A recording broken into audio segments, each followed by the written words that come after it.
Thank you very much. Thank you, everybody. It's a big day. Should be fun. I don't know. You'll maybe find reasons why it's not, but I can't imagine because we have a lot of great things happening. It's been a very strong week and a very strong weekend. Before we begin, let me say a few words about the historic events that took place over the last few days. On Saturday, my administration helped broker a full and immediate ceasefire, I think a permanent one, between India and Pakistan, ending a dangerous conflict of two nations with lots of nuclear weapons. And they were going at it hot and heavy, and it was seemingly not going to stop. And I'm very proud to let you know that the leadership of India and Pakistan was unwavering, powerful, but unwavering in both cases, and having these, they really were, from the standpoint of having the strength and the wisdom and fortitude to fully know and to understand the gravity of the situation. And we helped a lot. And we helped also with trade. I said, come on, we're going to do a lot of trade with you guys. Let's stop it. Let's stop it. If you stop it, we're doing trade. If you don't stop it, we're not going to do any trade. People have never really used trade the way I used it. That I can tell you. And all of a sudden they said, I think we're going to stop. And they have. And they did it for a lot of reasons, but trade is a big one. We're going to do a lot of trade with Pakistan. We're going to do a lot of trade with India. We're negotiating with India right now. We're going to be soon negotiating with Pakistan. And we stopped the nuclear conflict. I think it could have been a bad nuclear war.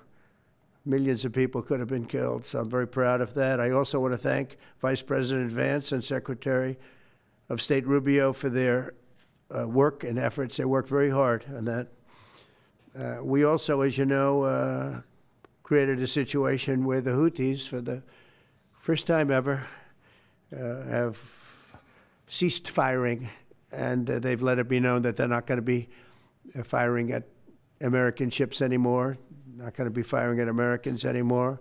This was a heavy barrage that lasted for approximately 50 days. And as you know, they've been in war essentially for forever. But over the last 10 years, they've been very difficult for other countries. Nobody was able to do what we did. But they stopped, and we take their word for it. Their surrogates and them directly said, we don't want to do this anymore. And so we were satisfied with that. In addition, yesterday we achieved a total reset with China after productive talks in Geneva. Both sides now agreed to reduce the tariffs imposed after April 2nd to 10% for 90 days as negotiators continue on the larger structural issues. And I want to tell you that a couple of things. First of all, that doesn't include the tariffs that are already on, that are our tariffs, and it doesn't include tariffs on cars, steel, aluminum, things such as that, or tariffs that may be imposed on pharmaceuticals, because we want to bring the pharmaceutical businesses back to the United States, and they're already starting to come back now based on tariffs. Because they don't want to pay 25, 50, or 100% tariffs, so they're moving them back to the United States. I spoke to Tim Cook this morning, and he's going to, I think, even up his numbers, $500 billion. He's going to be building a lot of plants in the United States for Apple, and we look forward to that. I really do look forward to that. But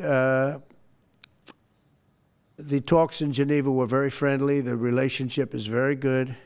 We're not looking to hurt China. China was being hurt very badly. They were closing up factories. They were having a lot of unrest. And they were very happy to be able to do something with us. And the relationship is very, very good. I'll speak to President Xi maybe at the end of the week. We have some other things we're doing. But one of the biggest things that we're doing, and I don't know if people realize this, but we made a great deal with China, great trade deal, but it was a much bigger deal originally, and then they canceled it right in the last day. Some of you faces I remember were there when that happened. I remember you. And we had a deal where they opened up their country to trade with the United States. And they took that away at the last moment, and then I canceled the whole thing. And then 6 months later, we ended up doing a smaller deal. But it was a big deal. It was $50 billion worth of product that they were going to purchase from our farmers, et cetera. And we agreed to that. People thought it was 15 because they were doing 15. We made it 50 because I misunderstood the 15. I said, you got to get 50. Because when I asked, if you remember the story, when I asked, what are we doing with them? My Secretary of Agriculture at the time, Sonny Perdue, said, sir, it's about 15 billion and we're asking for 15. And I thought he said 50.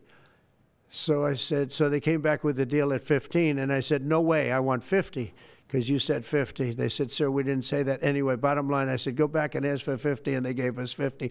And they were honoring the deal. And we would call them up a lot for the corn and for the wheat and for everything. They were honoring the deal. And then when Biden got in, they no longer honored the deal. There was nobody to call. I would call on an average of once every 2 weeks to say, come on, you have to speed it up a little bit. And our farmers were doing great. I said to them, buy more land and bigger tractors, if you remember. That's what happened. But the deal was a very good deal. But the best part of the deal was that we opened up China. China agreed to open itself up to American business to go in. And it would have been a great thing, I think, for China. They would be able to see things that they haven't seen. They would be able to buy products that they have never been able to buy. Would have been great for American business. I think it would have brought unity between China, better unity between China and the United States. And the bottom line is that they canceled it the last day. We were all set to sign it, and then I went a little bit angry. I got a little angry. I said, they canceled the deal. The deal was done. It was all ready to be signed, and people went over, they came back to me, sir, they don't want to sign the opening up China. Well, the biggest thing that we're discussing is the opening up China, and they've agreed to do that, but it's going to take a while to paper it. You know, that's not the easiest thing to paper. But that's the single, I think, to me, some people would disagree. Some people would say we're getting a lot of money with tariffs or whatever, but, you know, especially when you add what we already have, because remember, we're already getting the 50% on steel and different things. That's not included in these numbers, so you can add that. But the biggest thing to me is the opening up. I think it would be fantastic for our businesses if we could go in and compete with China. It would be a lot of jobs for China. It would be, I think, at a time when they can frankly use the jobs. And that's what we're talking about. So that's a very, very important element to add. So when Scott, I watched him speak the other day, and I think he didn't want to say it, but I said, it's okay to say it. Look, if we don't get it, we don't get it. But if we don't get it, it won't be a positive thing. But if we do get it, I think it's maybe the most important thing to happen. Because if you think about it, we opened up our country to China. They have very few restrictions. And they didn't open their country to us. Never made sense to me. It's not fair. And they've agreed to open China, fully open China. And I think it's going to be fantastic for China. I think it's going to be fantastic for us. And I think it's going to be great for unification and peace. China will also suspend and remove all of its non-monetary barriers. They've agreed to do that.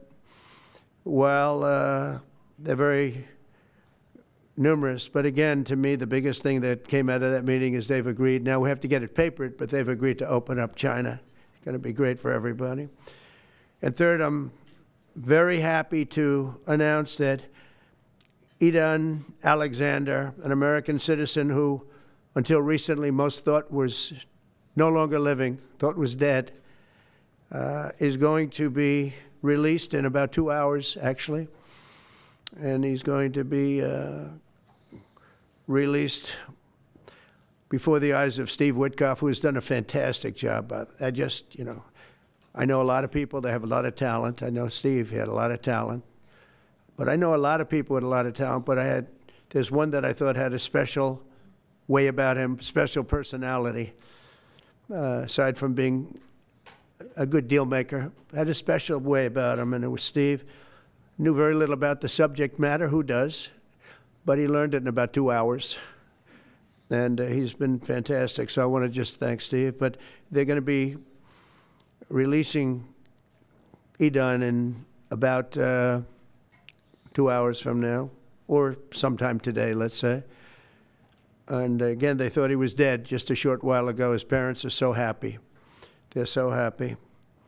So it's, as you know, Idan's the only American citizen who's captured and held hostage by Hamas since October 7th, 2023. And he's coming home to his parents, which is really great news. I mean, to me, it's big news. They thought he was dead. So that's that. So we'll be heading there, and we'll be seeing 3 primary countries. You know all about that: Saudi Arabia, UAE, Qatar. On Thursday's meeting with Russia and Ukraine is very important. I was very insistent that that meeting take place. I think good things can come out of that meeting. Stop the bloodshed of the horrible. It's a bloodbath.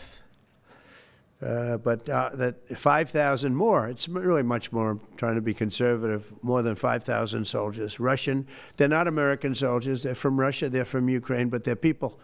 They're human souls, and they're being killed at levels that we haven't seen since the Second World War. And it's every week. A lot of drone fighting. It's a whole new form of warfare, and it's violent and vicious. And so that's it. I'd like to go back to China just for a second. They're very heavy on the fentanyl. We're charging them, as you know, 20% for the fact that they send fentanyl into our country. And they've agreed that they're going to stop that. And, you know, they'll be rewarded by not having to pay, you know, hundreds of billions of dollars in tariffs. So the fentanyl should stop. It comes from China. It's amazing. And comes through our southern border, comes through our northern border too, comes through Canada, and comes through our southern border, much more through the southern border.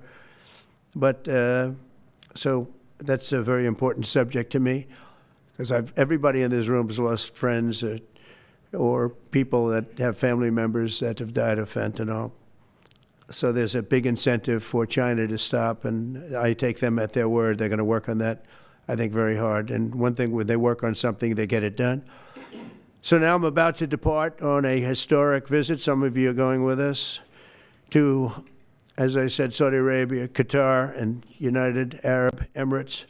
Before I do, I'll sign one of the most consequential executive orders in our country's history. I don't think there's ever been anything signed like this, certainly not with respect to health care, nothing even close. I'm delighted to be joined on this occasion by Secretary of Health and Human Services Robert F. Kennedy, Jr., who is doing a really good job, I have to tell you that.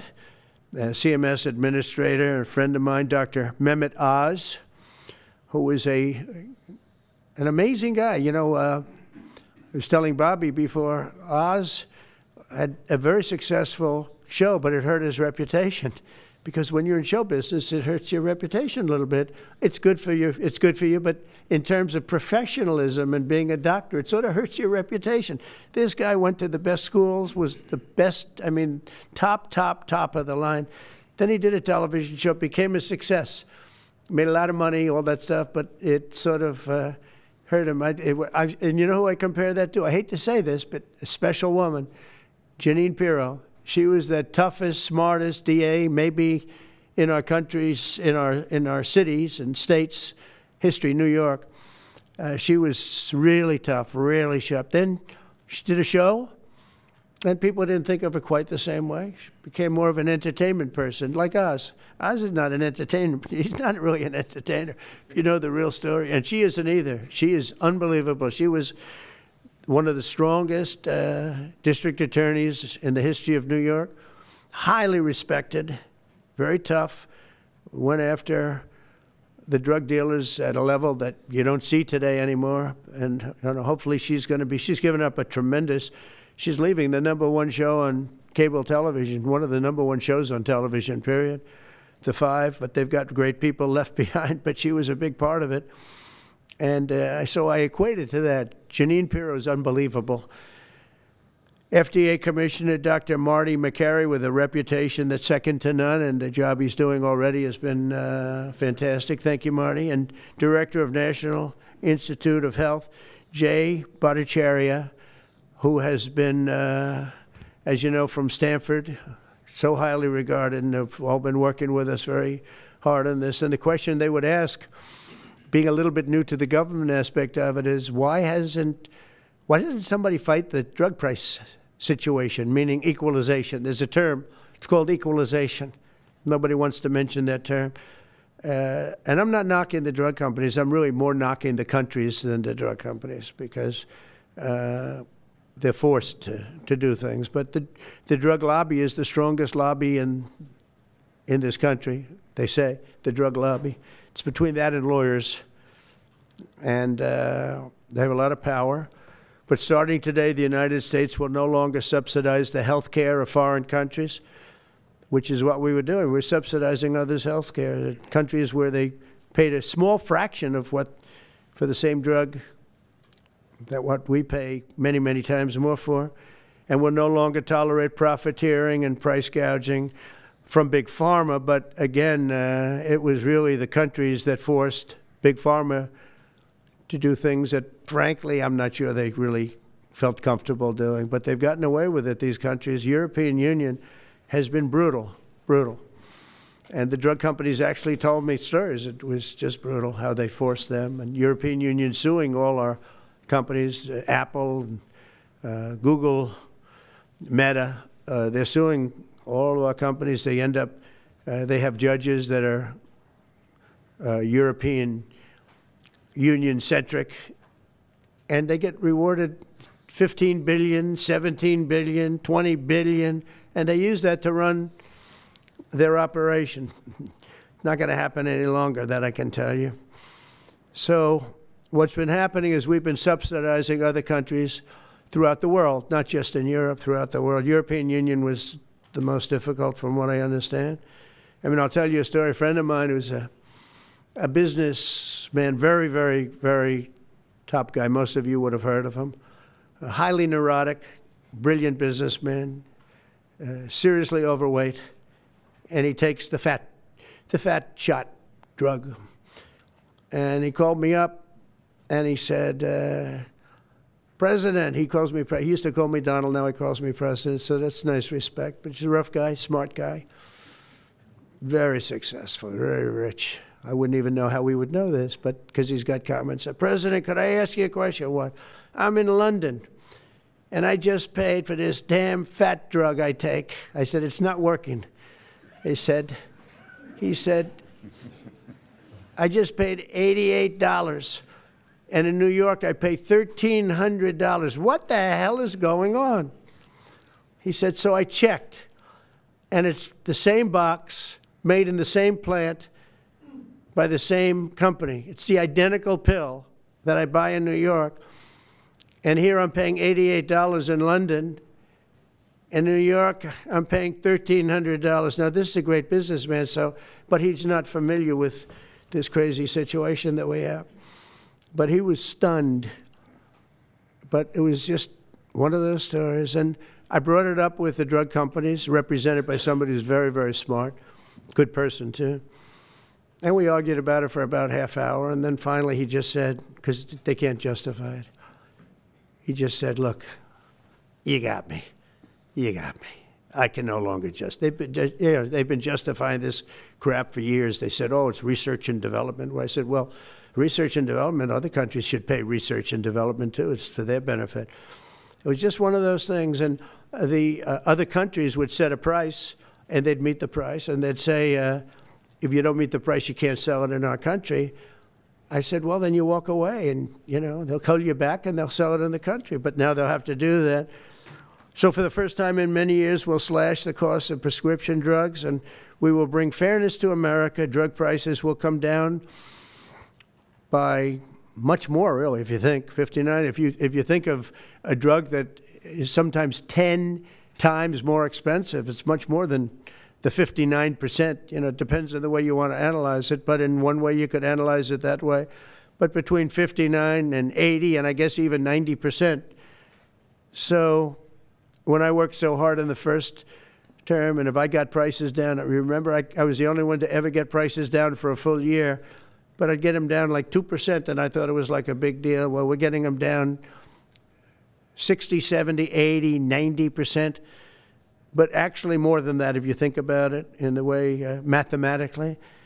And farmer has to say, we're sorry, but we'll not be able to do this any longer to these countries that have been so tough. They've been very tough, nasty.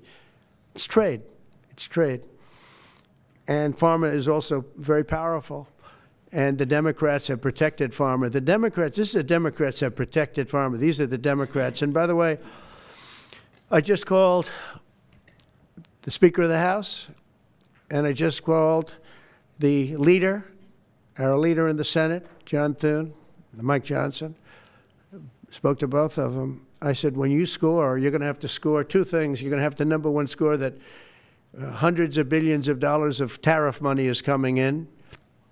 But even bigger than that, you're going to have to score that your cost for Medicaid and Medicare and just basically pharmaceuticals and drugs is going down at a level that nobody has ever seen before. It'll pay for the Golden Dome. I see the Golden Dome is there, see? That'll easily pay for the Golden Dome. And we'll have a lot of money left over. We need the Golden Dome, by the way, in this world. Although this world's a lot safer today than it was a week ago, and a lot safer than it was 6 months ago. We had people that had no clue what they were doing. So today Americans spend 70% more for prescription drugs than we spent in the year 2000. Think of that. Our country has the highest drug prices anywhere in the world by sometimes a factor of 5, 6, 7, 8 times.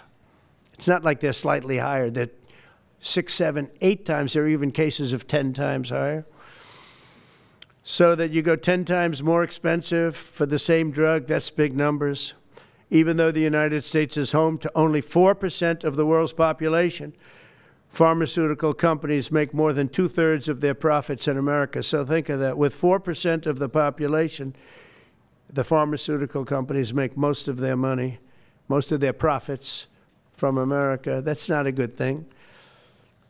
Now, I think, by the way, I have great respect for these companies and for the people that run them. I really do.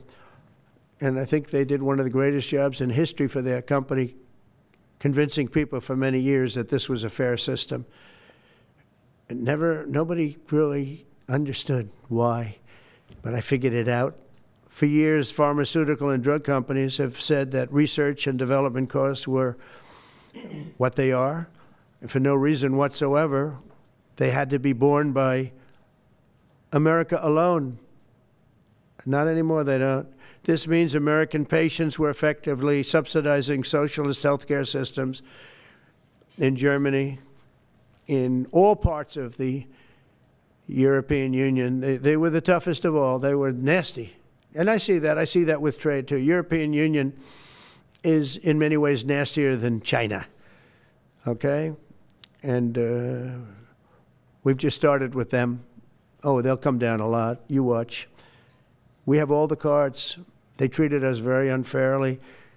They sell us 13 million cars. We sell them none. They sell us their agricultural products. We sell them virtually none. They don't take our products. That gives us all the cards, and very unfair. So they're going to have to pay more for health care, and we're going to have to pay less. That's all it is. And believe it or not, because it's really the world we're talking about, not just the European Union, but because it's the world, the numbers are for the healthcare company not as bad as you would think. They'll make the same. I think the healthcare companies should make pretty much the same money. I really don't believe they should be affected very much, because it's just a redistribution of wealth. It's a redistribution where it could be the same top line, but it's going to be distributed differently. Europe's going to have to pay a little bit more. The rest of the world's going to have to pay a little bit more, and America's going to pay a lot less. Again, because it's a much smaller population than when you think of the whole world. So basically what we're doing is equalizing. There's a new word that I came up with, which I think is probably the best word. We're going to equalize, where we're all going to pay the same. we're going to pay what Europe's going to pay. We're going to all pay. Now, there may be some countries in dire need, and I would be willing to sacrifice that and help them. But it's called most favored nation. We are going to pay the lowest price there is in the world. We will get whoever is paying the lowest price, that's the price that we're going to get. So remember that. So we're no longer paying 10 times more than another country. Whoever is paying the lowest price, we will look at that price and we will say that's the price we're going to pay. Most favored nations. That's what it is. One breast cancer drug costs Americans over $16,000 per bottle, but the same drug from the same factory, manufactured by the same company, is 1/6 that price in Australia and 1/10 that price in Sweden. 1/10 for the identical product. A common asthma drug costs almost $500 here in America, but costs less than $40 in the United Kingdom. So $40 in the United Kingdom, which is where this gentleman told me he paid a small amount for his shot. But think of that. So $40 versus $500 here. That's not even bad. There are much worse examples. And the weight loss drug, Ozempic, costs 10 times more in the United States than in the rest of the developed world. 10 times more. Why? Why? What did we do? Suckers. But we never had a president that had the courage to do this.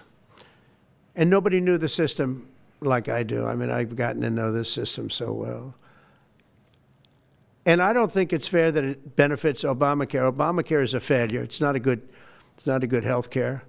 It works. I made it work. I had an obligation to make it work. Or an obligation to let it die. I chose that we had to make it work. I had to make it as good as possible. And I had a choice. I could have let it fail or make it as good as possible. As good as possible means it was still not very good, but it survived. And we did the right thing.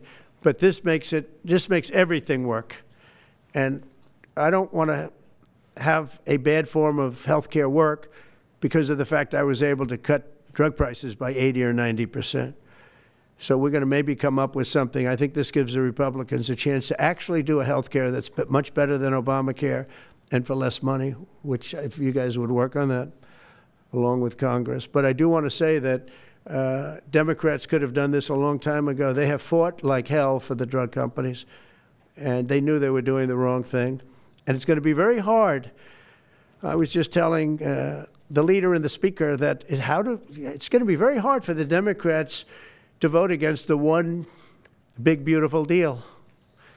The greatest tax cuts in history, greatest everything, but now you have the big drug prices because that's going to be included. It makes that whole situation different from a scoring standpoint. I just told them, I called them up about this. I said, I'm going to do something that's going to be very monumental, and you're going to be scoring. You better tell your people that this is going to score really well, and then add hundreds of billions of dollars in tariffs to your list also. But as big as the tariffs are, this is something that really hits quickly. 5 years ago, I signed an executive order to confront this disaster, but only confront it in a minor way. It was a good confrontation, but never to this extent. And it took people a little while to understand a very complicated system. But Joe Biden, without any knowledge of what he was doing, terminated the policy and then pretended to negotiate under a new system. And then you take a look, 5 out of the 10 drugs that he negotiated are now over 200% more expensive in America than the rest of the world, and far more expensive than when he even got involved. Much more expensive than when he got involved. Joe Biden's plan was as you know, because you wrote about it, you don't say it very loudly, but it was a very big failure, was his whole presidency. First, I'm directing the U.S. Trade Representatives and Department of Commerce to begin investigations into foreign nations that extort drug companies by blocking their products unless they accept bottom line and very low dollar amounts for their product, unfairly shifting the cost burden onto American patients. And we'll be taking a look at that very strongly. The biggest thing we're going to do is we're going to tell those countries, like those represented by the European Union, that, that game is up, sorry. And if they want to get cute, then they don't have to sell cars into the United States anymore. It's a very big subject. And they won't get cute, because I'll defend the drug companies from that standpoint. They were given a price by the European unions and other countries. This is what you do. This is what we're going to pay. We're not going to pay any more. Let America pay the difference, because there was a big shortfall. Let America pay it. And that's what we did, but we're not doing it anymore. Next, my administration will secure what we're calling most favored nations drug pricing. The principle is simple. Whatever the lowest price paid for a drug in other developed countries, that is the price that Americans will pay. And we're using the term other developed countries because there are some countries that need some additional help, and that's fine. I think that's very good. Some prescription drug and pharmaceutical prices will be reduced almost immediately by 50 to 80 to 90%. Big Pharma will either abide by this principle voluntarily or will use the power of the federal government to ensure that we are paying the same price as other countries. To accelerate these price restrictions and reductions, my administration will also cut out the middlemen. We're going to totally cut out the famous middlemen. Nobody knows who they are, middlemen. I've been hearing the term for 25 years, middlemen. I don't know who they are, but they're rich. That I can tell you. We're going to cut out the middlemen and facilitate the direct sale of drugs at the most favored nation price directly to the American citizen. So we're cutting out, Bobby, the middlemen. It's so important, right? You got to do that. They're worse than the drug companies. They don't even make a product, and they make a fortune.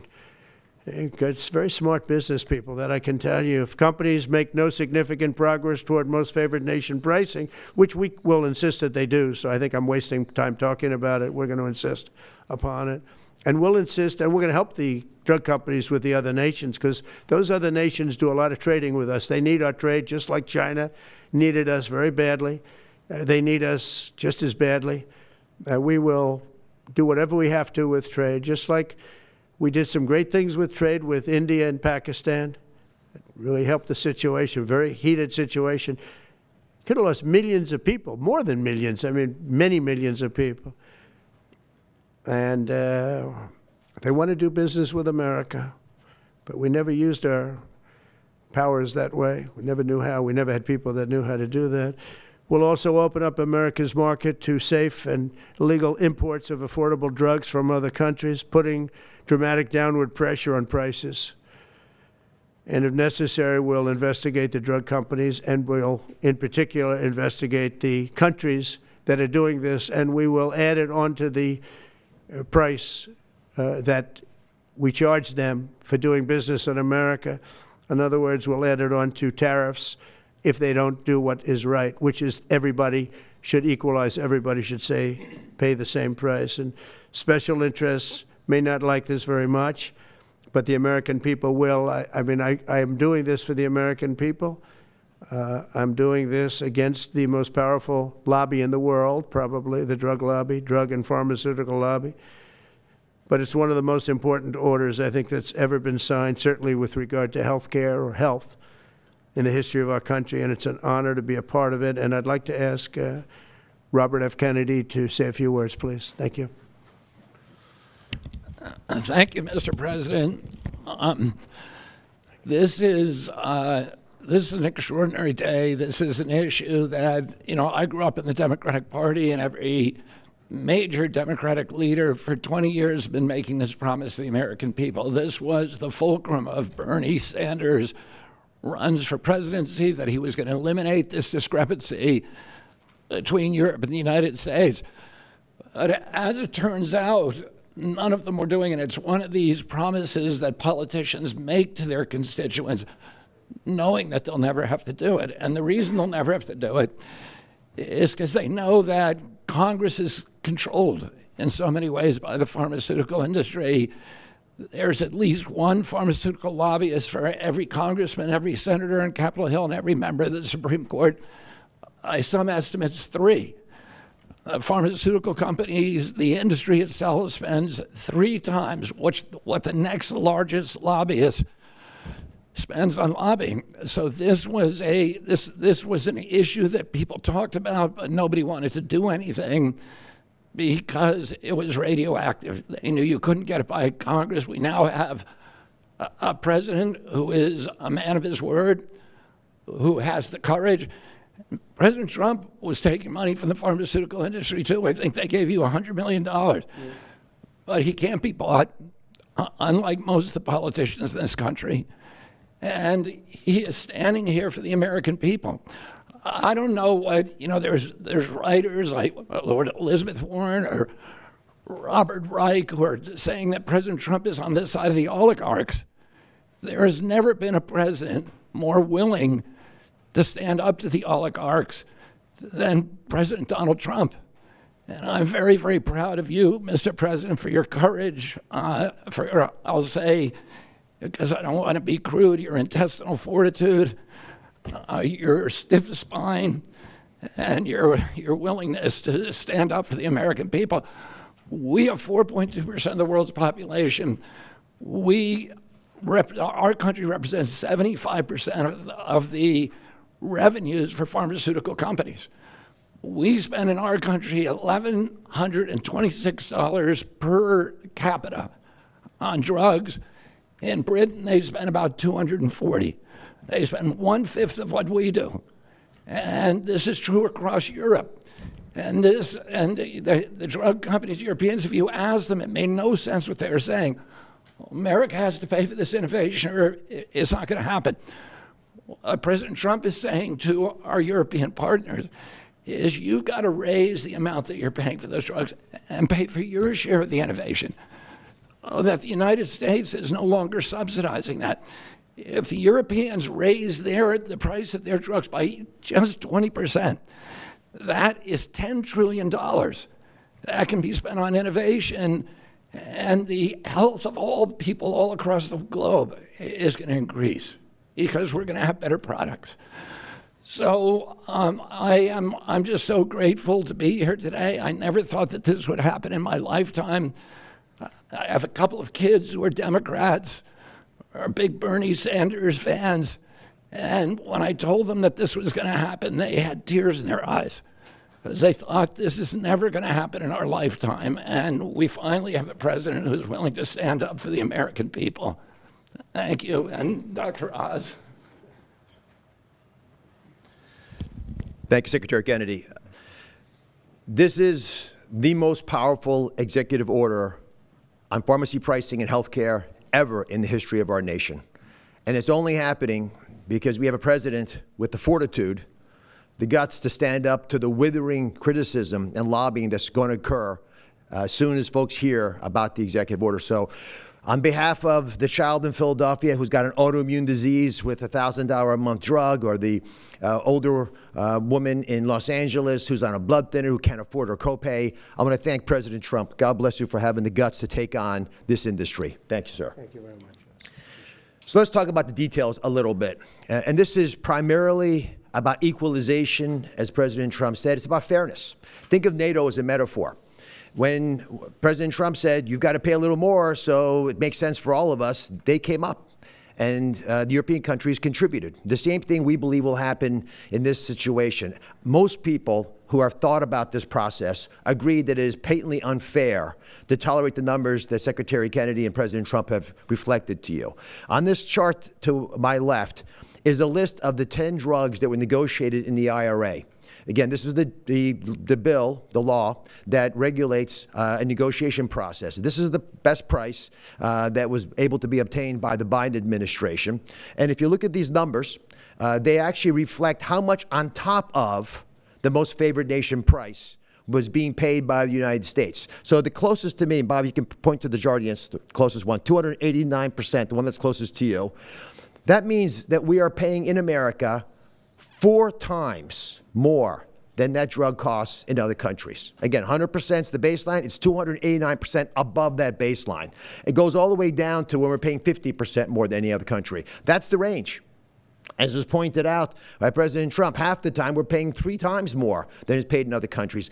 It doesn't make any sense for the system. That stated, President Trump has over and over again indicated, and Secretary Kennedy reflected as well, we want innovation. We want our technology partners doing the best they can to make the best solutions for drugs to cure as many people in America and around the world as possible. By getting our allies to pay a bit more, as they should be, and they should have for many years been doing, will course correct a problem that's gotten out of hand. And by doing that in a thoughtful, effective way, we're going to be able to get the pharmaceutical industry whole. Those jobs will still be here, will still be productive, will still be curing cancer and a slew of other ailments that plague humanity. America will still be the leader in this space, but we'll be paying the appropriate amount, the right-sized amount for those tasks. So over the next 30 days, the 4 of us up here, together with people standing in the back of this room who are doing a lot of the heavy lifting, are going to be approaching pharmaceutical companies to talk specifically about what we want the most favored nation price to be based on the best data we have.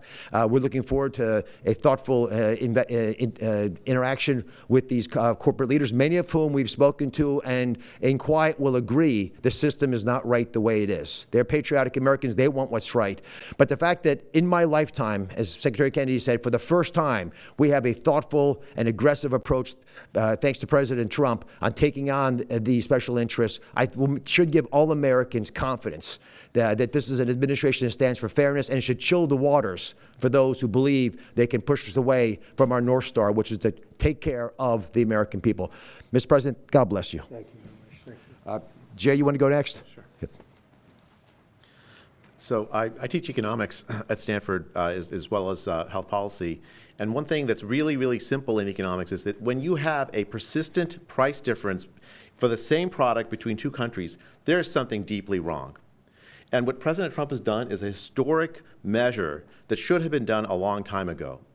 What we're going to do is make sure that those prices become much closer to equal, like a competitive market you'd expect. Right now what's happening is the American people are subsidizing in large fraction the research and development efforts for drug companies around the world by the higher prices that we pay. With this new order, Europe will share the burden of that.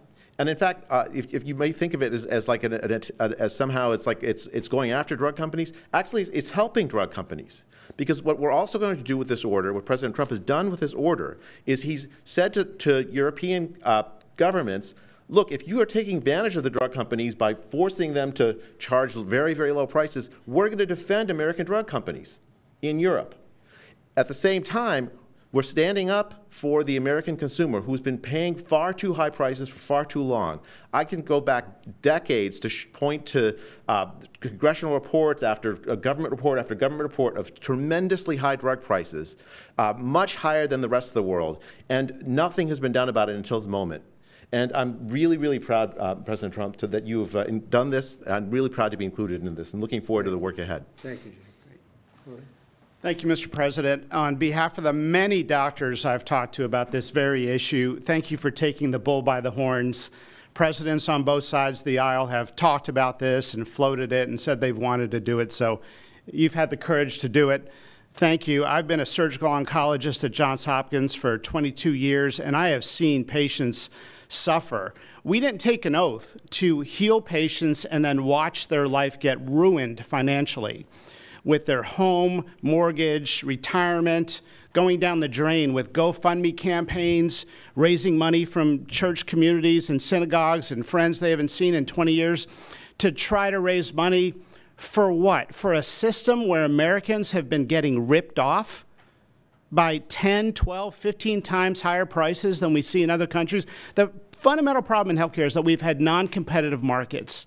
We can do little things around the edges, or we can transform those markets to competitive markets, and that's what this executive order does today. Imagine buying a Ford for $175,000, a regular car, and then hearing that people in London are buying it for $10,000 every day, all day long. That is the craziness of this system. We're going to do everything we can at the FDA to support this executive order. It's transformative. Thank you, Mr. President. Thank you. Thank you very much. So thank you very much, everybody. I think it's a very important day. In many ways, you have, we'll start with the Houthis. We go to Pakistan and India. We go to what we did with China, the trade deal, and with UK. And by the way, many other deals are coming in very much. At a certain point, we'll just set the price because we know where we are. But we'll just set the price. But world trade is going to be terrific, and our country is going to be making a lot of money. Taxes are going to go down. Taxes are going to go down very, very substantially. But you look at all of the things that we've done, and now today I'm heading over. We'll see what we're going to do with respect to Iran.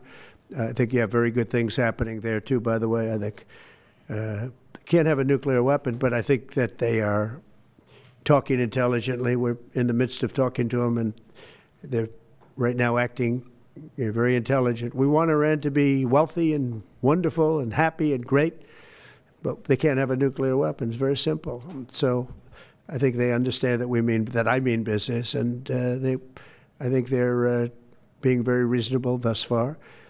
And don't underestimate Thursday in Turkey. President Erdogan is going to be a great host, and we are doing some work with him having to do with Syria, too, by the way. We're going to have to make a decision on the sanctions, which we may very well relieve. We may take them off of Syria because we want to give them a fresh start. But President Erdogan's asked me about that. Many people have asked me about that because the way we have them sanctioned, it doesn't really give them much of a start. So we want to see if we can help them out. So we'll make that determination. But I think you're going to have maybe a good meeting. You have the potential for a good meeting, that a meeting wasn't going to take place. I insisted that that meeting take place. And it is taking place. And I think you may have a good result out of the Thursday meeting in Turkey between Russia and Ukraine. And I believe the two leaders were going to be there. I was thinking about flying over. I don't know where I'm going to be on Thursday. I've got so many meetings. But I was thinking about actually flying over there. There's a possibility of it, I guess, if I think things can happen.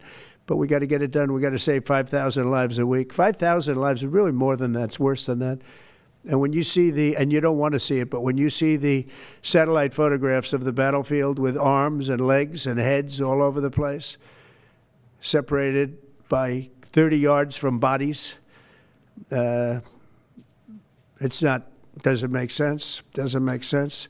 So we're working very hard to see if we can end that bloodbath. Okay, there shouldn't be too many questions. It's been covered pretty well. Mr. President, thank you for taking questions. Two quick ones for you. Starting on trade. If a longer-term deal is not reached with China at the end of these 90 days, can the American people expect those tariffs to go back up to 145%? No, but they would go up substantially higher. Okay, and then You know, at 145, you're really decoupling because nobody's going to buy. But they can go, they got very high because of additional tariffs I applied during the course because of fentanyl and other things. But no, but they'd go substantially higher. Yeah. And then on Qatar, Mr. President, I think you will have a deal, however. you're confident that there will be a deal. On Qatar, has Qatar asked for anything in exchange for that $400 million luxury jumbo jet? And how can the American people be so sure that they will not in the future? Well, I think what happens with the plane is that, we're very disappointed that it's taking Boeing so long to build a new Air Force One. We have an Air Force One that's 40 years old. And if you take a look at that compared to the new plane of the equivalent, stature at the time, it's not even the same ballgame. You look at some of the Arab countries and the planes they have parked alongside of the United States of America plane. It's like from a different planet. And it's close to 40 years old, might be more than 40 years old now.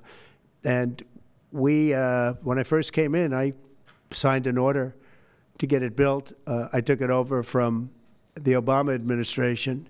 They had originally agreed. I got the price down much lower.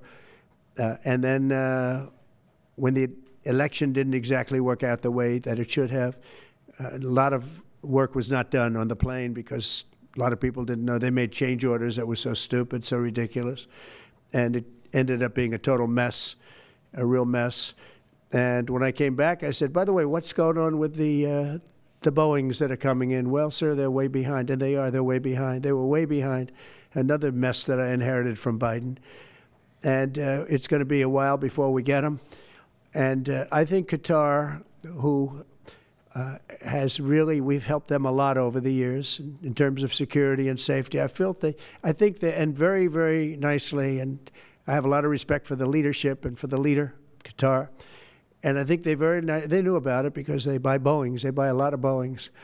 And they knew about it. And they said, we would like to do something. And if we can get a 747 as a contribution to our Defense Department to use during a couple of years while they're building the other ones, I think that was a very nice gesture. Now, I could be a stupid person and say, oh, no, we don't want a free plane. We give free things out. We'll take one, too. And it helps us out because, again, we're talking about we have 40-year-old aircraft. The money we spend, the maintenance we spend on those planes to keep them tippy-top is astronomical. You wouldn't even believe it. So I think it's a great gesture from Qatar. I appreciate it very much. I would never be one to turn down that kind of an offer. I mean, I could be a stupid person and say, no, we don't want a free, very expensive airplane. But I thought it was a great gesture. And I think it was a gesture because of the fact that we have helped and continue to, we will continue to, all of those countries, Saudi Arabia, UAE, Qatar, and others. We keep them safe. If it wasn't for us, they probably wouldn't exist right now. And I think this was just a gesture of good faith. And I don't get it. Someday it'll be like Ronald Reagan. They decommission them. You know, they get to a certain age, they decommission them. It'll go to my library. They're talking about going to my library in years out. But I thought it was a great gesture. And it's something that was done by Ronald Reagan. They actually decommissioned the plane, and he put it in his library. And it actually has made the library, I think, a Boeing 707. It's actually made the library more successful. So it was good. Do you plan to use the plane after you leave office? No, I don't. No, it would go directly to the library after I leave office. I wouldn't be using it. No. Mr. President, on the hostage, you said that the release of the American hostage, Adam Alexander, is a step in good faith to end this war. Do you expect any progress, or perhaps announcement on ceasefire during your trip to the Middle East? We hope that we're going to have other hostages released too, as you know. So when I met with the hostages 3 weeks ago that were there for quite a while, you remember the 10 people that came in, mostly young people. 1 or 2 were a little bit older. They were explaining the trials and tribulations. I mean, they went through hell. And I said, how many are there? They said 59. I said, that's a lot. I didn't realize, because we got a lot out. You know, we got a lot of hostages out, I think you will acknowledge. They said 59, but then they said, they followed that up by saying 59, of which 24 are living, the rest are dead. But the people whose son, mostly son, I think 1 daughter in this case, but mostly sons are there, or husbands are there, those people want the dead bodies as much as they want the live body. I have a mother that calls me, but came up to me when I first met her, and she said, sir, please get my son out. He's dead, but they have his body. And I asked her about that, and it's as though he were alive. The level of wanting that body back is the same. It couldn't be any more, as though he were alive. So, you know, getting the bodies back is very important. That could be a thing having to do with the religion. It could be same. I was amazed at the level of importance. It's the same as if the son or husband or whatever was alive. So they said 59. In fact, they came in with a number 59 written out on like a sign on their chest. But they came to thank me for getting them out. And I said, what does the 59 mean? They said, well, that means there are 59 people. But then they said, but 24 are living. Now it's 21. The number's 21. So now it's actually, we'll get Eitan today. We think we're getting him today. So it's 20. So they have 20 live hostages there. The rest are dead bodies. Mr. President, are you open to negotiating your tariffs on cars, steel, and aluminum with China or any other country? Well, we're not even talking about that. We're bringing the car business back into this country. We have commitments, and not only commitments, they've already started construction on many plants. They've left Mexico in a few cases. In a few cases, they've left Canada. They're not going to build in Canada. They're going to build here because we have the market. And the tariffs have been amazing. The election and the tariffs. November 5th was a big day, and on top of that, of course, you wouldn't have the tariffs without the election, I guess, if you look at it. But we have at least 11 committed massive car factories that are going to be built, that are in the process of being built. And some are going through, some have actually started. We also have renovations of existing factories where they weren't utilizing the full factory from years gone by, and now they're under full renovation. They'll be opening up full factories in a very short period of time. Our car industry is, I think we're going to have the #1 industry. You know, if you look at Japan and these others, they do tremendously with cars, and they can do that too. But you know, if they want to sell cars in the United States, they're going to have to build factories in the United States, because I'm interested in cars for the United States. Now, one other thing is, in our tax bill, we're giving not only no tax on tips, no tax on Social Security, no tax on overtime, but also we're going to get a deduction for people that borrow money to buy a car if it's made in America. If it's not, we have no interest. On the meeting with, between President Putin as well as President Zelensky, if President Putin doesn't show up to these talks in person in Turkey, will you join Europe in putting higher sanctions on If I felt it would be important toward getting the deal done, I'm the one that insisted on the meeting. They couldn't get a meeting because one said ceasefire, one said no ceasefire. It was going back and forth. I said, look, at this point, we got to stop it. Just go to the meeting. The meeting's been set. Go to the meeting on Thursday. And if I thought it would be helpful, I don't know where I'm going to be at that particular point. I'll be someplace in the Middle East, but I would fly there if I thought it would be helpful. Yeah, please. Refugees. I want to ask you about South African refugees. Dozens of Afrikaners who claim discrimination in their home country are heading to the United States, right, where your administration is going to welcome them as refugees. Now, this comes as you've halted virtually all refugee admissions for people fleeing famine and war from countries like Sudan and the Democratic Republic of Congo. Why are you creating an expedited path into the country for Afrikaners but not others? Because they're being killed, and we don't want to see people be killed. Now, South Africa leadership is coming to see me, I understand, sometime next week. And, you know, we're supposed to have I guess a G20 meeting there or something, but we're having a G20 meeting. I don't know how we can go unless that situation's taken care of, but it's a genocide that's taking place that you people don't want to write about, but it's a terrible thing that's taking place, and farmers are being killed. They happen to be white, but whether they're white or black makes no difference to me, but white farmers are being brutally killed, and their land is being confiscated in South Africa, and the newspapers and the media, television media, doesn't even talk about it. If it were the other way around, they'd talk about it. That would be the only story they'd talk about. And I don't care who they are.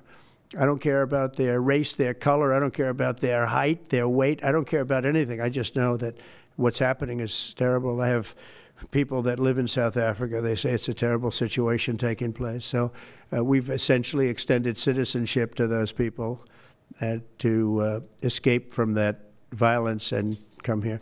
Yeah. Mr. President, please. Mr. President, thank you. Are you letting China off the hook for these 90 days, and do you really believe that they will follow through with non-tariff barriers and remove those? Non-monetary tariffs, yeah. Yeah, I think they're going to follow through. I think they want it very badly. I think they want the deal very badly. Again, this doesn't include the steel tariffs that I put on a long time ago that Biden tried to get off, but he couldn't get them off because it was too much money. You know, I took in hundreds of billions of dollars from China, what a lot of people don't know, but we put on the tariffs originally. And if I didn't do that, we wouldn't have a steel industry today. Now we have a thriving steel industry. It'll be thriving much more with what we're doing because this is the next level. But it doesn't include that, doesn't include cars, doesn't include pharmaceuticals when we do that. And the reason we're doing that will be to get them to come back in the country. You know, there are, again, I always say it because a lot of people forget, but if a company like Eli Lilly, which is making a massive investment in the United States right now. They're building many, many plants. They've already started like 7 of them, many plants, but they are not going to be tariffed. There's no tariff cost. So they're all doing that. They're all coming back to the United States. I mean, I'll tell you what, I hope I get the benefit of watching this because, as president, because, you know, it takes a little while to do this stuff. and we're doing it early in the administration. If you think of it, we have, I believe, if you look at the real total, it's over $10 trillion committed for plants and factories. Other administrations haven't had $1 trillion over a 4-year period, even over an 8-year period. We have over $10 trillion committed in one form or the other over 2 months. Give me a break. I'm here to hear 3, but let's give me a break on the first month. We want to get acclimated. But, but if you think about it, it's really 2 months. And so in 2 months, we have an investment already of over $10 trillion. And other presidents haven't had that done over a year, over 4 years in some cases. It's unprecedented. There's never been anything like it. It's a very exciting time in America. Thank you very much, everybody. Thank you.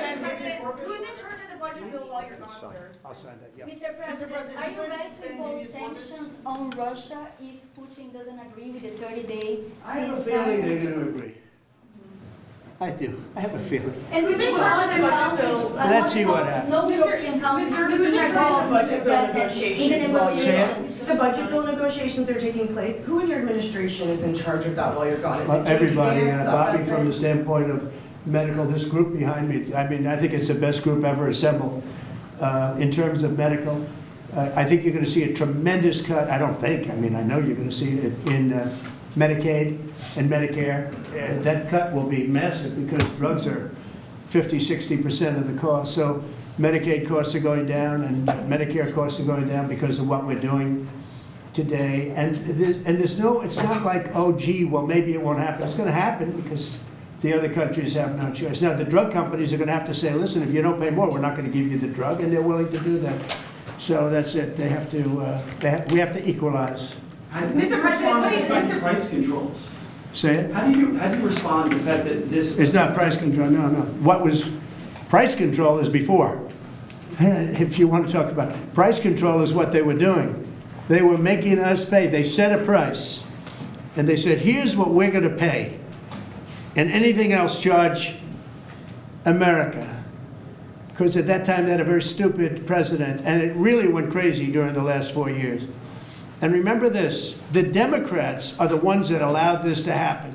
They were the ones that were the protector of this pricing system. And I think it's going to be very hard. You'll have to ask Democrats, are they going to vote against the one great, big, beautiful deal that's being negotiated now, tax cuts, et cetera? We're now on top of the tax cuts and regulation cuts, all the things. Now you're going to say that the price of your medicine is going down by 60, 70, 80%. You're going to vote against it? I think a lot of Democrats are going to be forced to do something that their leaders are going to beg them not to do, and that's vote for the bill. I don't see how they can vote against it. How can they vote against it when drug prices, drugs and pharmaceuticals are going to be down 70, 80%? It's going to be very interesting. Mr. President, what do you say to people who view that luxury jet as a personal gift to you? Why not leave it behind? You're ABC fake news, right? Why Because not? only ABC, well, a few of you would. Let me tell you, you should be embarrassed asking that question. They're giving us a free jet. I could say, no, don't give us, I want to pay you $1 billion or 400 million or whatever it is. Or I could say, thank you very much. You know, there was an old golfer named Sam Snead. Did you ever hear of him? He won 82 tournaments. He was a great golfer. And he had a motto, when they give you a putt, you say, thank you very much. You pick up your ball and you walk to the next hole. A lot of people are stupid. They say, no, I insist on putting it. And then they putt it and they miss it. And their partner gets angry at them. You know what? Remember that, Sam Snead. When they give you a putt, you pick it up and you walk to the next hole and you say, thank you very much. Respectfully, sir, as a businessman, some people may look at this and say, have you ever been given a gift worth millions of dollars and then not received anything? It's not a gift to me, it's a gift to the Department of Defense. And you should know better, because you've been embarrassed enough, and so has your network. Your network is a disaster. ABC is a disaster. Here is the bill. Bobby, come on over here. Now you're talking about trillions and trillions of dollars.